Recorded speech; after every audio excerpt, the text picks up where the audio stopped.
언젠가부터 경제가 힘들고 삶이 힘들어지다 보니까 많은 분들이 이렇게 얘기를 해요. 나 좀 새롭게 살고 싶다. 나 뭔가 좀 어떤 계기로 인해서 새로운 인생을 살고 싶다. 이런 사람들이 요즘 굉장히 많아졌습니다. 그래서 그런 분들 가운데 새로운 인생을 꿈꾸다 보니 여행을 다녀오는 분도 있고, 어떤 사람은 직장을 한번 바꿔보는 사람도 있고. 그러나 환경이나 분위기를 바꾼다고 해서 그 삶이 정말 새로워질까? 그렇지 않습니다. 삶이 새로워지려면 내가 불필요하다고 생각하는 것들을 버릴 때, 그때부터 그 삶의 발걸음이 가벼워지고 새로워질 수 있어요.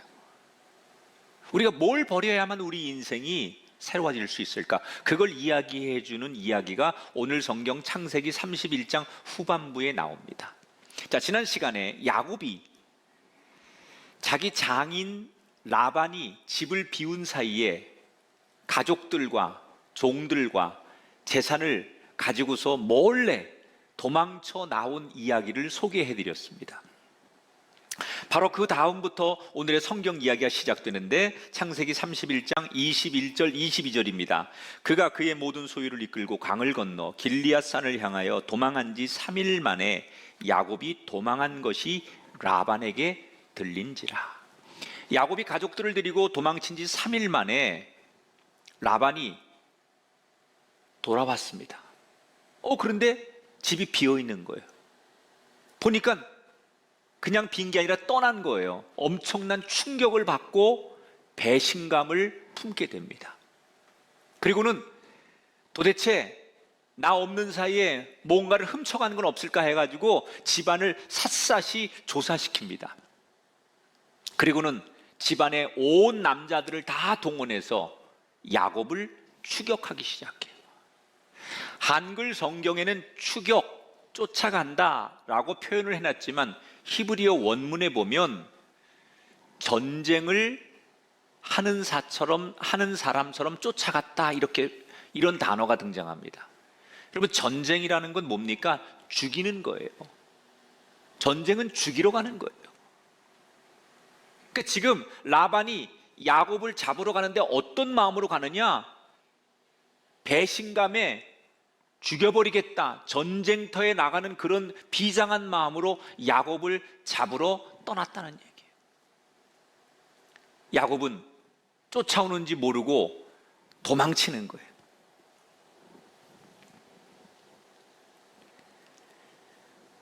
중무장을 한 이 라반의 군인들이 얼마나 분노해서 마치 사냥개가 그냥 어떤 사냥감을 향해서 막 짖으며 질주하듯이 이 라반의 군인들이 야곱을 잡겠다고 추격을 합니다. 그리고 야곱이 도망친 지 열흘 만에 야곱을 거의 따라잡았어요. 내일 정도면 야곱을 잡을 수 있을 것 같아요. 그런데 밤이 돼버렸어요. 밤에는 위험하니까 전진을 못하고 오늘은 여기서 잠시 텐트 치고 잠을 자고 내일 잡자. 그리고 라반이 잠을 잡니다. 그런데 그 밤에 하나님께서 꿈속에 라반을 찾아오셨어요. 그리고 뭐라고 얘기하느냐, 24절에 보니까 밤에 하나님이 아람 사람 라반에게 현몽하여 이르시되 너는 삼가 야곱에게 선악간에 말하지 말라 하셨더라. 자, 꿈에 나타난 하나님께서 라반에게 강력하게 경고하시는 거예요. 나는 야곱의 하나님이다. 너 야곱을 털끝 하나라도 건너는 날이 있으면 내가 널 가만두지 않을 테니까 알아서 해라. 저는 이 성경을 보면 하나님이 너무 멋있어요. 이런 표현이 좀 그렇지만 정말 하나님, 내가 보는 하나님은 너무 멋있어. 어떤 면이 멋있느냐? 하나님은 당신을 소개할 때 아주 선명하게 당신을 드러내요. 뭐라고 얘기하느냐? 나는 아브라함의 하나님이다. 나는 이삭의 하나님이다. 이렇게 자기의 정체성을 드러내시는데 오늘 뭐라고 얘기해요? 나는 야곱의 하나님이다. 지금 야곱을 쫓아가는 라반에게, 야곱이 두려워해야 하는 원수 같은 라반에게 나타나셔서 하나님이 첫 마디가 나는 야곱의 하나님이다. 저는 마치 하나님이 저한테 나를 너무 사랑하시고 나를 대변하시면서 누군가에게 나는 김학중 목사의 하나님이다, 이런 하나님으로 보이는 거예요. 그 얘기는 여러분에게 하나님은 남의 하나님이 아니에요. 결코 야곱의 하나님만이 아니라 이 하나님은 여러분의 하나님이에요. 나의 하나님이에요. 무슨 일이 있으면 하나님이 다른 사람에게 뭐라고 표현하느냐? 나는 아무아무개 집사의 하나님이다, 나는 누구누구 자매의 하나님이다, 이렇게 하나님이 여러분의 하나님으로 누군가에게 말씀하신다는 거예요. 지금 야곱은 자기 스스로 아무것도 할 수 없어요. 절대 위기 상황에 모인 거예요. 라반이 중무장하고 쫓아오는데 야곱은 아녀자들과 가축들을 데리고 도망가잖아요. 도망갈 수도 없어요. 싸울 만한 능력도 없어요. 꼼짝없이 죽게 생겼어요. 그런데 이 절대절명의 위기 상황에 닥치자 누가 개입하세요? 하나님이 개입하시는 거예요. 우리가 인생을 살다 보면 꼭 야곱처럼 오도 가도 못하는 절대 위기의 상황을 만날 때가 있어요. 예컨대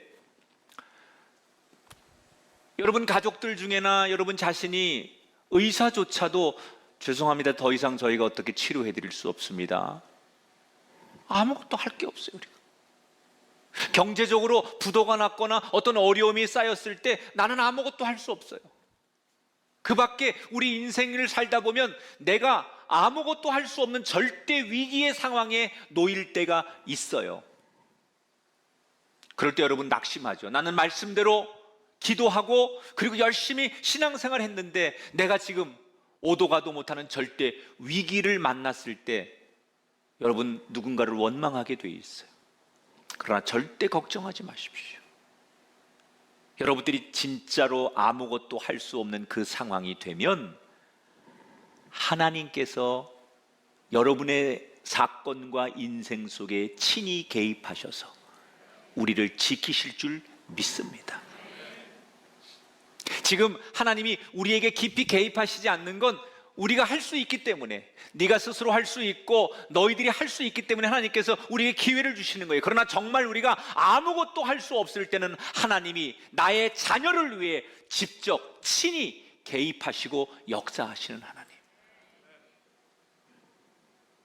이 꿈이 얼마나 생생한지 꿈에서 깼는데 등줄기에 식은땀이 쭉 흐르는 거예요, 라반이. 그리고 생각해 보는 거예요. 내 꿈에 나타나신 하나님, 나는 그 하나님을 믿진 않아요. 그러나 지난 20년 동안 야곱이 함께 생활하면서 늘 자기 입으로 무슨 일이 있을 때마다 우리 하나님이 얼마나 대단한 분인지, 우리 하나님이 얼마나 무서운 분인지, 그렇게 야곱의 입을 통해서 하나님 이야기를 많이 들었던 라반이 그 밤에 만난 하나님을 야곱의 이야기와 함께 이렇게 오버랩을 하는 거예요. 그러면서 내가 믿는 하나님은 아니지만 그 하나님이 두렵기 시작한 거예요. 그래서 그 다음날 중무장한 군인들을 데리고 야곱을 드디어 만나는데, 이때 야곱은 여러분 무슨 생각했겠어요? 나 이제 죽었다, 저 라반에게 붙들리면 나는 이제 죽는다, 이런 생각이었을 텐데 의외로 이 라반이 아까 얘기한 전쟁하는 마음으로 야곱을 잡으러 갔는데 죽이겠다고 처음엔 출발을 했는데 막상 야곱을 딱 만나서 뭐라고 말하느냐, 죽이지 않고 점잖게 훈계를 하는 거예요. 자네 어쩌자고 이렇게 엄청난 일을 벌였는가? 떠나면 떠난다고 얘기를 해야지. 자네 아내들이 내 딸 아닌가? 자네 아이들이 다 나한테는 외손자 외손녀들인데 나를 이렇게 무정한 아버지, 나를 이렇게 볼품없는 할아버지로 만들 수 있는가? 자네가 떠난다고 정식으로 인사하고 떠나야지 이렇게 야반도주하고 몰래 가는 법이 어디 있는가? 나 너무 섭섭하네. 내가 사실 너무 화가 나서 처음에는 자네를 죽이고 싶었지만 어젯밤에 자네의 하나님이 내 꿈속에 나타나서 자네를 털끝 하나 건들지 말라고 말하셔서 내가 자네를 해할 순 없어. 그러나 이러는 법은 없는 거야. 그리고 꾸짖죠. 그러면서 결정적인 얘기를 하나 해요. 라반이 뭐라고 얘기를 하느냐? 내가 다른 건 다 참을 수 있는데 자네, 우리 집에 내가 그렇게 중요하게 생각하는, 내가 내 인생의 무엇과도 목숨과도 바꿀 수 없는 신상을 왜 훔쳐갔는가? 이렇게 묻는 거예요. 이게 무슨 말이냐면요, 당시 고대 중동에서는 이방 사람들은 각각 집집마다 자기의 가족과 자기의 가정을 지켜주는 수호신, 이걸 드라빔이라고 하는데, 이런 거를 깎아서 하나씩 다 집에다 신상을 만들어 놔요. 집집마다 다 달라요. 그리고 무슨 일이 있으면, 애가 아프면 거기 가서 절하고 거기 가서 기도하고, 또 무슨 뭐 중요한 문제가 있으면 이 드라빔 앞에 가서 모든 걸 맡기는 거예요.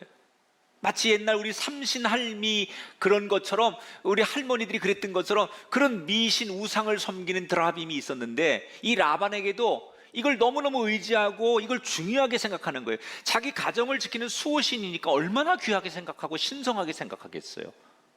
근데 이게 없어진 거예요. 분명히 야곱이 훔쳐갔다는 거예요. 근데 야곱은 훔치지 않았군요. 기가 막힌 거예요. 자기는 하나님을 믿는 사람이에요. 그래서 이 수호신 우상 따위는 믿지도 않고, 더군다나 이건 필요하지 않기 때문에 자기가 훔쳐갈 리가 없는데, 자기 보고 훔쳤다고 하니까 야곱이 당당하게 큰 소리 치죠. 무슨 말씀이십니까? 그걸 왜 훔칩니까?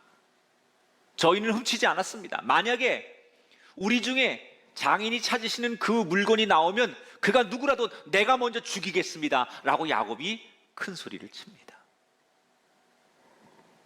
라반의 사람들이 야곱의 가족들의 짐을 하나씩 하나씩 수색하기 시작해요. 자, 야곱은 우리 가족 중에는 그 우상을 훔친 사람이 없을 거라고 자신만만했습니다. 하지만 야곱이 몰랐던 게 있었어요.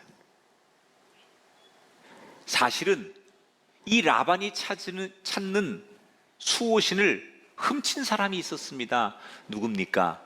라헬이었어요. 31장 19절에 보니까 라헬은 그의 아버지의 드라빔을 도둑질했다, 이렇게 나와요. 왜 라헬은 남편을 따라 새로운 삶을 살려고 떠나기 전에 아버지가 아끼는 그 드라빔을 훔쳤을까? 왜 훔쳤는지 성경에 구체적으로 나오진 않지만 성서학자들은 한 두 가지의 연구의 이야기를 하는데 가장 유력한 얘기예요. 둘 중에 하나일 거다. 하나는 먼 길을 떠나면서 불안하니까 자기들을 지켜줄 수 있는 수호신을 가져가고 싶었을 것이다. 이 여행길을 지켜달라. 두 번째는 이 당시만 해도 부모에게 부모가 남기는 재산을 물려받는 상징적인 사람이 어떤 사람이냐면, 부모가 가지고 있는 이 드라빔, 수호신을 누가 가지고 있느냐가 그 사람이 부모의 재산을 물려받는 관습이 있었어요. 그러니까 아마도 라헬은 언젠가 자기 부모님이 돌아가시면 이 재산을 내 것으로 만들고 싶은 욕심, 물질적인 욕심, 그래서 드라빔을 훔쳐갔을 수도 있다. 저는 후자보다는 전자가 가깝다고 생각해요. 이미 떠나는 마당에 언제 다시 돌아와서 부모의 재산을 내 것으로 만든다는 것보다는 아마 마음이 너무 불안했을 거예요. 한 번도 가보지 않은 남편을 따라가는 그 여정이 너무 불안하고 두려웠기 때문에 자기들을 뭔가 지켜줄 수 있는 수호신, 이거 누구한테 배운 걸까요? 아버지한테 배운 거예요. 아버지한테.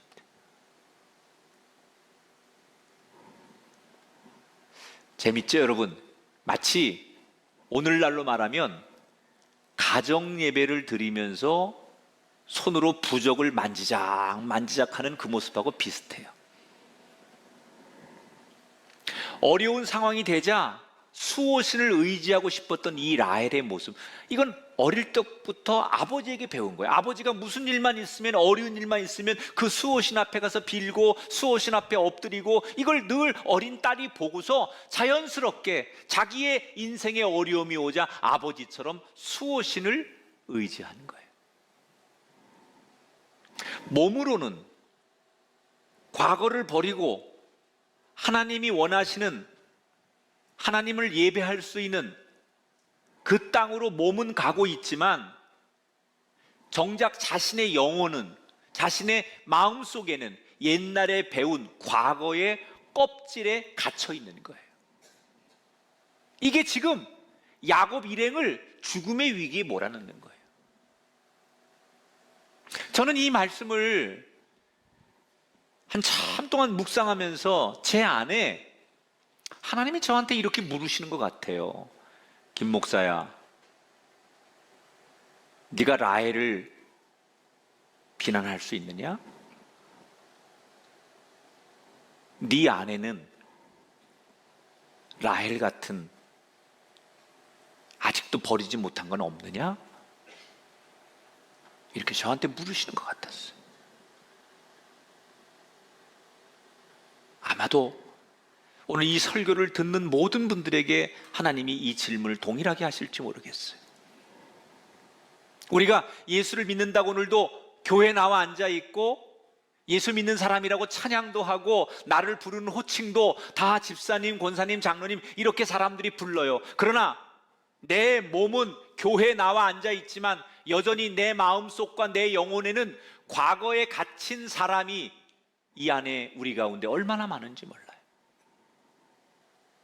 그래서 틈만 나면 어떤 사람은 과거의 스펙, 자기의 무용담을 자랑하기에 급급한 거예요. 예수 믿으면서도 여전히 내가 옛날에, 내가 그때는 잘 나갔는데, 이런 거에 자신의 삶을 쏟아내는 사람이 있는가 하면, 어떤 사람은 여전히 자기가 배운 지식과 경험으로 하나님을 판단하는 사람이 있는가 하면, 아직도 옛날에 방탕한 습관을 버리지 못하고 예수를 믿는다고 이 자리에 앉아 있지만 자신의 지나간 과거의 방탕한 습관을 하나도 버리지 못하고 사는 사람이 있다는 거예요. 새가 잘 자라려면 잘 먹어야 되고 잘 날아야 돼요. 그러나 그 전에 할 일이 하나 있어요. 뭘 해야 되느냐? 껍질을 깨고 자기 스스로 나와야 돼요. 그 껍질 안이 좋다고 해서, 안전하다고 해서 그 속에만 있으면 그 새는 죽습니다. 아무리 껍질 밖의 세상이 위험해도 자기 스스로 껍질을 깨고 나와야만 그때부터 진정한 새가 되는 거예요. 인생도요, 배운 대로, 내가 알던 대로, 하던 대로 사는 게 제일 편합니다. 익숙하고 내가 살던 방법으로 사는 게 제일 좋은 거예요. 그러나 예수 믿기로 결심했다면, 천국으로 가는 여정을 일단 우리가 시작했다면, 우리를 가두려고 하는 과거의 껍질을 깨야만 됩니다. 편한 대로 살면 천국의 여정에 갈 수 없어요. 불편해도 버릴 것은 버리고 깨야 할 것은 깨야만 해요. 그래서 바울이 유명한 얘기 했잖아요. 이 세상에 그리스도를 아는 것만큼 중요한 것은 없다. 내가 살아보니 어떤 명예, 지식, 경험, 그 모든 것들이 그리스도를 아는 것과 비교한다면 내가 가지고 경험했던, 알고 있던 모든 것을 나는 배설물처럼 여긴다.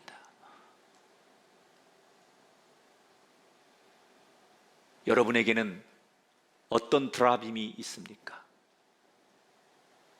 아직도 예수 믿겠다고 이 자리에 나와 앉아 있지만, 하나님을 나의 아버지라고 부르고 찬양도 하고 기도도 하지만 여전히 내 안에 라헬처럼 버리지 못한 드라빔을 가지고 계신 분은 안 계십니까?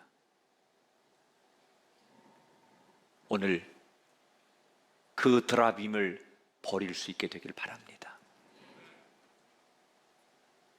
몸만이 아니라 내 속에 진정한 속사람까지도,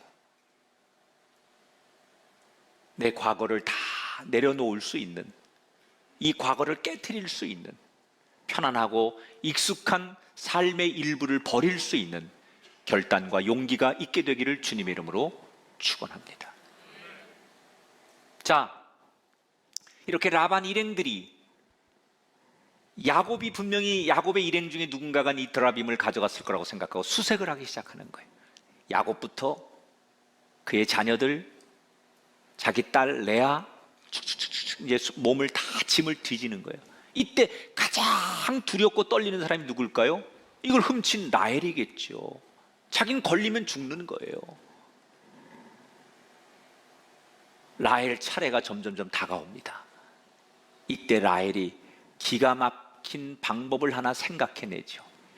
라헬이 그 드라빔을 훔쳐가지고 자기가 타고 가는 나귀의 안장 안에다 그걸 감춘 거예요. 그 사람들이 아버지하고 자기를 수색하려고 이제 다가오니까 이때 라헬이 나귀의 안장에 딱 타고 있다가 아버지에게 대뜸 뭐라고 말하느냐? 아버지 죄송해요. 내가 내려가서 인사해 드렸는데 지금 죄송해요. 그 성경 그대로 제가 생리 중이에요. 그래서 아버지 내가 내려갈 수가 없어요. 가까이 갈 수가 없어요. 이렇게 말을 합니다. 율법에도 나오지만 고대 중동의 이 유목민들은 피를 부정하게 생각해요. 그래서 여성들이 생리를 할 때 가까이 하는 것을 부정하게 생각합니다. 그러니까 피합니다. 그러니까 라헬이 이걸 알고 자기가 수색 당하기 전에 먼저 선수를 친 거예요. 내가 지금 이래서 아버지 내려갈 수가 없어요. 가까이 오지 마세요. 그런 얘기예요. 그러니까 아버지가 주춤하면서 라헬을 패스하게 되는 거예요. 결국 그 드라빔을 못 찾지요. 자, 아무리 뒤져도 드라빔을 못 찾으니까 이때서 이걸 옆에서 지켜보고 있던 야곱이 이젠 큰 소리를 치는 거예요. 갑자기 서름이 복받쳐 오는 거예요. 지난 20년 동안 자기를 사람 이하 취급하고 종부리듯 노예처럼 부렸던 그 20년의 악몽이 떠오르면서 비록 장인한테 정식적으로 인사를 하고 떠나는 건 아니지만 그렇다고 해서 군사를 동원해서 여기까지 쫓아와서 자기를 죽이려고 한다거나 아니면 자기는 억울하게 훔치지도 않은 드라빔을 훔쳤다고 도둑놈 취급하는 이 장인 어른이 너무 섭섭한 거예요. 이때 야곱이 그 서러움을 폭발하죠. 삼촌이라고도 불렀다가 장인이라고도 불렀다가 해도 너무하십니다. 진짜 해도 너무하십니다.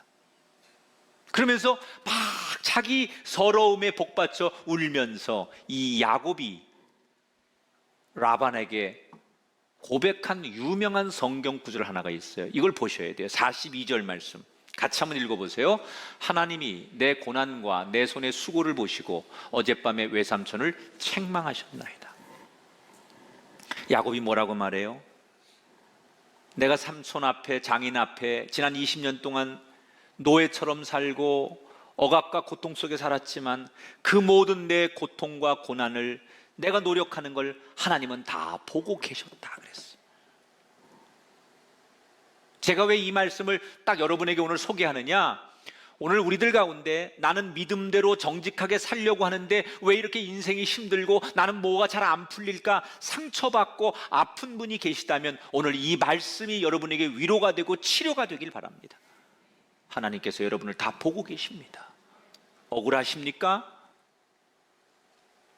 남들이 날 알아주지 않고 정말 내가 이렇게 지금 이런 상황에 몰려있는 자체가 힘드십니까? 그럴 때 여러분 오늘 말씀에 위로를 받으십시오. 하나님은 여러분을 다 보고 계십니다. 사람들은 여러분을 몰라도 하나님은 여러분의 그 수고와 여러분의 정직함과 여러분의 헌신을 하나님이 다 보고 계시다는 거예요. 그리고 결정적인 때가 되면 하나님께서 반드시 그것을 근거로 해서 여러분을 도우신다는 거예요. 그러니 사람들이 나를 알아주지 않는다고 해서 억울하다고 낙심하지 말라는 거예요. 이 야곱의 서러움에 복받친 이야기를 들으며 라반은 더 이상 할 말이 없는 거예요. 그래서 야곱에게 사과하죠. 내가 미안하네. 잘못했네. 내가 사과할게. 그래서 그 들판에서 그들이 화해하고 협정을 맺어요.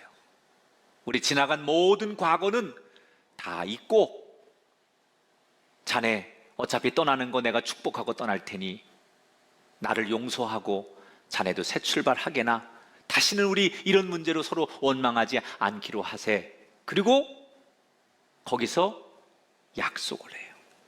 언약을 맺어요. 돌무더기를 쌓고. 사실 라반은 야곱이 언젠가 힘이 세져가지고 자기를 공격할까봐 두려워 그랬던 거예요. 그러나 반대로 야곱은 그 언약을, 그 두 사람 간의 그 서로 언약을 맺는 것을 진심으로 합니다. 그렇게 하지요 라고 한 다음에 그 자신의 마음을 풀기 위해서 하나님 앞에 따로 예배를 드려요. 그리고 그 라반의 가족들에게, 자기를 쫓아오고 죽이려고 쫓아온 사람들에게 맛있는 음식을 성대하게 대접하고 귀한 잠자리를 제공을 해요. 왜 야곱은 이런 행위들을 했을까요? 그냥 언약을 하면 되는데 왜 그 뒤에 예배도 하고 따로 음식도 제공하고 환대를 했을까요? 야곱은 진심으로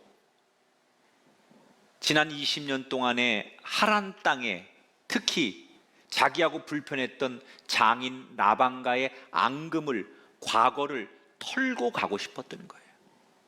자기는 지금 새로운 땅으로 가는 거잖아요. 자기는 잘 살기 위해 미래의 땅을 가는 거잖아요. 그런데 가는 내내 마음이 불편했거든요. 그 삼촌에 대한 분노, 장인에 대한 원망, 그리고 그 안에 상처, 이런 것들을 가지고 가는 내내 발걸음이 가볍지 않았거든요. 그런데 딱 맞닥뜨린 거예요. 그리고 화해가 되면서 진짜로 모든 과거는, 모든 상처는, 특히 사람에 대한 분노와 원망, 미움, 상처, 이런 것들을 다 여기다 두고 가고 싶은 거예요. 여러분, 이 장면이 오늘 현대인들에게 너무 중요해요.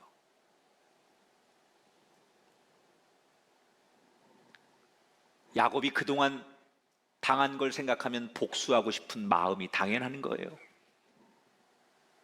그러나 야곱은 오늘 결정합니다. 앞으로 가기 위해 지나간 과거의 앙금은 버리고 가겠다는 거예요. 여러분, 이기는 게 중요합니까? 목적지에 가는 게 중요합니까? 우리가 지금 약속의 땅을 가는 사람들인데, 가는 도중에 누구를 만나서 나를 괴롭힌다고 그 사람을 이기는 게 그렇게 중요합니까? 목적지에 가는 게 더 중요한 거예요. 무거워진 발걸음에 짐을 내려놓으면 여행하는 발걸음이 가벼워지는 거예요. 야곱처럼 내가 가려고 하는 인생길에 앙금과 상처와 누구를 향한 원망을 내려놓으면 내 삶의 발걸음이 더 가볍게 하나님이 허락하신 약속의 땅을 갈 수 있는 거예요. 왜 이 4,000년 전의 야곱의 이야기를 오늘 2020년을 살아가는 이 시대 사람들이 이 말씀을 기억해야 될까?